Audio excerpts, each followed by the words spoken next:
भारत की राजनीति में आया राम गया राम की कहानी भले ही वर्षों पुरानी हो, मगर इसकी झलक आज के दौर में देखने को मिल जाती है। सुबासपा और उनके अध्यक्ष ओपी राजभर इसके सटीक उदाहरण हैं। कभी सपा तो कभी भाजपा, दोनों ही पार्टियों में उनका आना जाना लगा रहता है। अलग अलग चुनाव में अलग अलग पार्टियों के साथ वे अक्सर अपनी किस्मत आजमाते नजर आए हैं, मगर अफसोस कि हर बार उन्हें हार का मुंह ही देखना पड़ा है। जिसके बाद अब ओपी राजभर ने चुनावों में होने वाली इस करारी हार के बाद एक्शन लिया है। दरअसल 2024 के लोकसभा चुनाव में मिली करारी हार के बाद सुबासपा के अध्यक्ष ओपी राजभर ने अब तक का सबसे बड़ा फैसला लेते हुए प्रदेश इकाई से लेकर ब्लॉक इकाई तक अपनी पार्टी की समस्त कार्यकारिणी को भंग कर दिया है।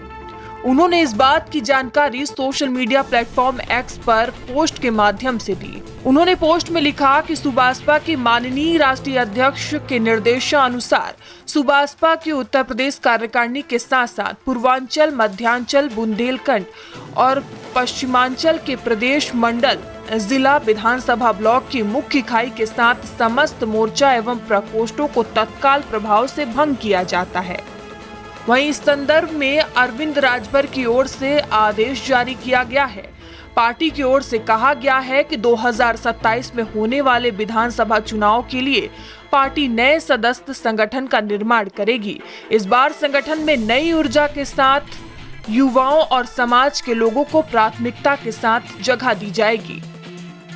लोकसभा चुनाव 2024 से पहले एनडीए का दामन थामने वाली ओम प्रकाश राजभर की पार्टी सुबासपा ने समाजवादी पार्टी के साथ मिलकर 2022 का विधानसभा चुनाव लड़ा था, लेकिन बहुमत न मिलने पर सरकार नहीं बन पाई थी, जिसके बाद हार का जिम्मा सपा और सुबासपा पार्टियां एक दूसरे पर लगाने लगी।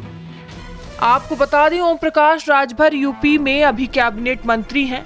उन्हें लोकसभा चुनाव 2024 के ठीक पहले एनडीए में शामिल होने के बाद ओम प्रकाश राजभर को कैबिनेट मंत्री बनाया गया था और लोकसभा चुनाव में सुबासपा को यूपी में एक सीट, घोसी लोकसभा सीट दी गई थी।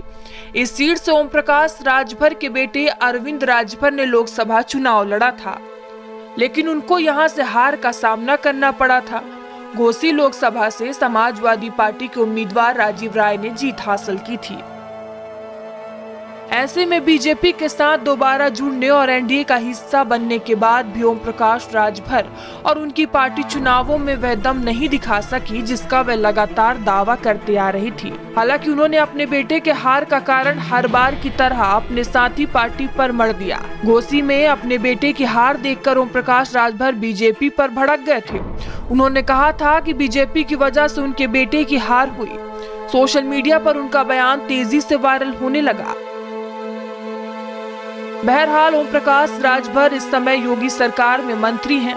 लोकसभा चुनाव से पहले एनडीए में शामिल होने पर उन्हें मंत्री बनाया गया था।